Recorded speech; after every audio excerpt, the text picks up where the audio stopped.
अनजाए एक ऐसा समय आने वाला है जब जमीन पर हक और बातिल का आखिरी टकराव होगा, जब तारीख का सबसे बड़ा फितना दज्जाल अपने मक्र और फरेब के साथ जाहिर होगा। लेकिन ये कहानी इससे पहले शुरू होती है, जब नबी आखिरुज़्ज़मा ने हमें खबर दी थी कि एक अजीम रहनुमा इमाम मेहदी इस उम्मत में पैदा होंगे, जो जुल्म और तारीकी को मिटाकर जमीन को अदल और इंसाफ से भर देंगे। एक बड़ी जंग आर्मगेडन पश्चिमी ताकतों के खिलाफ लड़ी जाएगी और इसके बाद ईसा बिन मरियम अलैहिस्सलाम वापस आएंगे ताकि दज्जाल का खात्मा हो और हक गालिब आ जाए। हजरत ईसा वो हस्ती हैं जो तीनों मजहबों यहूदियत, ईसाइयत और इस्लाम के बीच एक साझा कड़ी है। यहूदी अब तक अपने मसीहा के इंतजार में हैं, ईसाई मानते हैं कि मसीहा आ चुके हैं, जबकि मुसलमान ईमान रखते हैं कि हजरत ईसा ही असली मसीहा हैं, जिन्हें अल्लाह ने जिंदा आसमान पर उठा लिया और जो दोबारा नाजिल होंगे। मुसलमानों का अकीदा है कि हजरत ईसा दोबारा आएंगे, लेकिन नबी के तौर पर नहीं,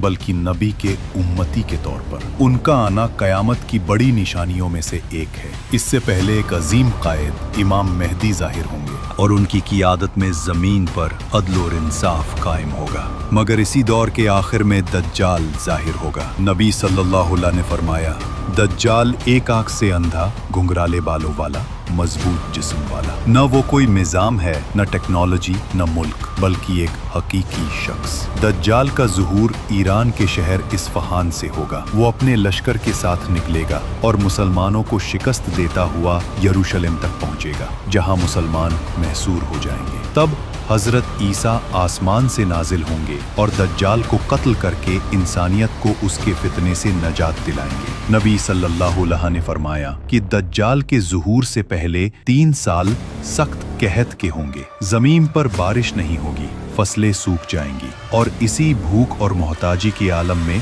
दज्जाल लोगों को फरेब देगा। वो कहेगा, अगर खाना चाहते हो तो मुझ पर ईमान लाओ। ऐ मुसलमानों, ये फितना मामूली नहीं, ये ईमान का इम्तिहान है। आज हमारे बच्चे फर्जी हीरोज को तो जानते हैं, मगर दज्जाल के बारे में ला इल्म है। हमें अपनी नस्लों को आगाह करना होगा ताकि जब वे फितनों का सामना करें तो ईमान पर कायम रहें। नबी सल्लल्लाहु अलैहि वसल्लम ने फरमाया, जब जुमा के खुतबे में दज्जाल का जिक्र छोड़ दिया जाए तो समझ लो कि उसका वक्त करीब आ गया है। आइए हम खुद भी आगाह हों और अपनी आने वाली नस्लों को भी तैयार करें, क्योंकि दज्जाल का फितना जिंदगी और मौत का सबसे बड़ा इम्तिहान होगा।